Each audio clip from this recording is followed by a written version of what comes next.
పగలు ఖద్యోత రుచి చెడుపగిది. పగటిపూట సూర్యుడు ధగ ధగ వెలిగిపోతున్నాడు. ఆ సమయంలో ఒక మిడుగురు పురుగు వచ్చిందిట.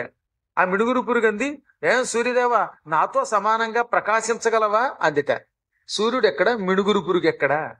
మిడుగురు పురుగు కాంతి పగటిపూట సూర్యకాంతిలో ఎలా నాశనమైపోతుందో, విష్ణువు మీద ఎవడన్నా తన మాయ ప్రయోగిస్తే ఆ మాయ అలాగే నాశనం అయిపోతుంది. పగలు ఖద్యోత రుచి చెడిపగిది, రాత్రి మంచు చీకటి లీనమై మాయుమాడికి. ఇంకా రాత్రిపూట విపరీతంగా మంచు కురుస్తుంది అనుకుందాం, కానీ కటిక చీకట్లో ఆ మంచు కనబడుతుందా? కనపడదు.